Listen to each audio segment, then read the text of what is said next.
Hello and welcome into another edition of Mountaineer Mafia. This week we will face off against the Idaho Vandals, and we'll start off by talking a little bit about what happened last week against New Mexico State. So last week we played New Mexico State about the way I personally thought we would. We'd probably start off a little slower and get better as the game wore on, although we didn't really get better necessarily. I thought we'd break it open a little bit more in the second half than we did, and we obviously didn't get that part of it done. We did play better in the second half, but I don't think we played up to expectations for ourselves. Obviously, the fan base didn't play up to those expectations either, although, you know, this is a very much improved New Mexico State team from last year. It's not anywhere near the same team that we saw, so it's not ultimately the worst result. We got the win, and by the numbers, it actually looked like a decent win spread-wise at the end, even though I don't think it was really that distant of a game. I think it was a very close game, you know, compared to what the score really looks like from outsiders who didn't actually watch this one. But we came away with what we needed. I don't think there was any great performances as far as just over-the-top things. Obviously, Jalen came away with 241 yards and 2 touchdowns. Some of those yards came on that last run for that last touchdown to kind of pad those a little bit more than even he would probably think would be a big deal. But 241 yards is still nothing to sneeze at, so that was great to see. And then obviously the 6 total interceptions was just awesome. Part of it, you know, we did allow 356 yards passing from that team still.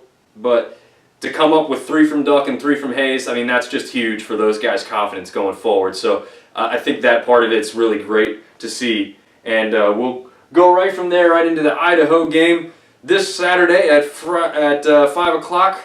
And they're going to come into this one at a 2-3 overall record, 1-1 in the Sun Belt. They had somewhat of an impressive victory against South Alabama a few weeks ago. And that one was in a double overtime game that was delayed multiple times due to lightning. For those of you who caught any of that one, it was a very long game, and by the time it was over, there was very few people in the stands. But they did end up finishing it out. Otherwise, there's not really much going on for the team overall as far as confidence goes.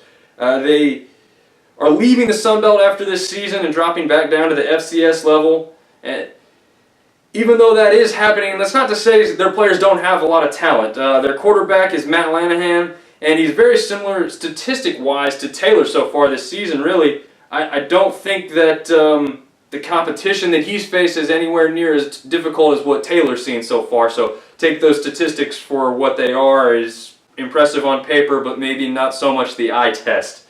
We'll talk about that a little bit more right now as far as his scrambling ability is concerned mostly. He's not a bad passer, he's a great passer. It's going to depending on how much of a protection his line can give him against our defensive front there to see how much time he's got to do that, because his scrambling is not good.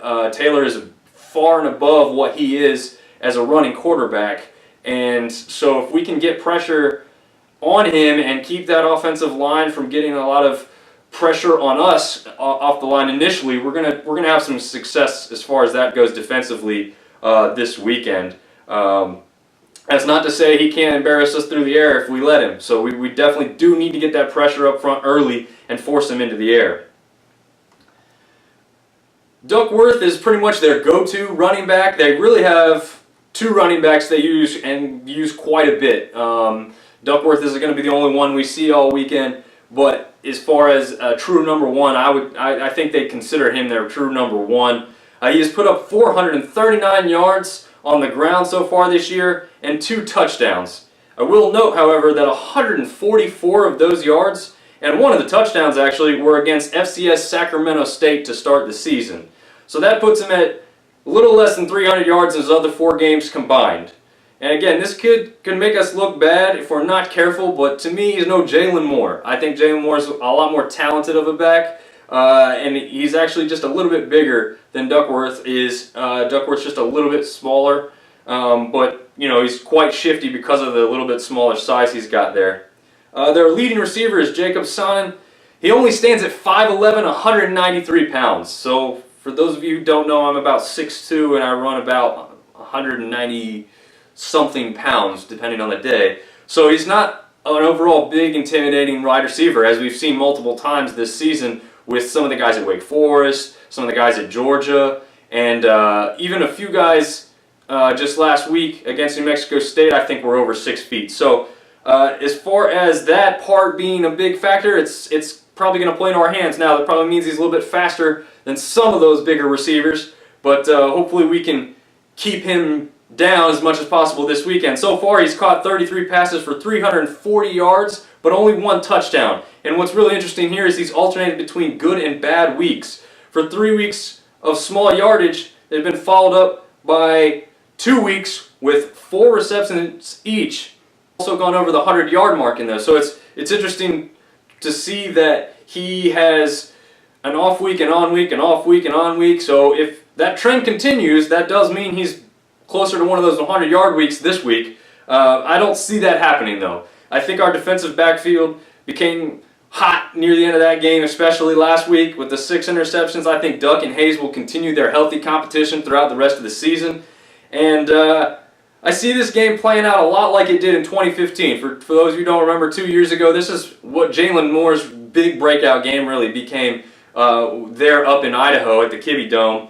And having watched some of their game last week and seeing the highlights, I just don't see anything that really and truly scares me in this team. I was more scared last week with what we saw out of New Mexico State on tape than anything that I've seen out of Idaho. Again, that's not to say we can't lose. We could overlook this team and play poorly again. I think that last week's probably one of those wake-up call type games. So I think we're going to be a little bit more comfortable also because we did play here and play well here 2 years ago. I think that's going to play well into our hands. And I think, overall, I think Jalen will probably be held to a little less yardage than he was 2 years ago. That was a huge game, and now they know to key on him, and they've seen tape on him a little bit more than they had at that point. So I don't see him quite reaching that yardage, but I don't think this one's going to be a shootout either. I think this one will be a little more one-sided than what we saw last week, and I hope it is a little bit more one-sided than we saw from last week because I don't think anyone wants to see a repeat game of that. As exciting as it may have been for some, we don't really expect us to play a game at this level this closely.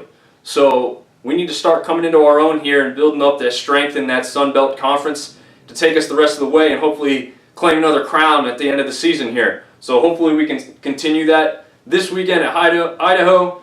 And of course, 5 o'clock game time, ESPN 3. So for those of you watching, be sure to get on the internet and hopefully that stream works out for us better than it has so far this season. And other than that, go Apps, and I'll see you next week.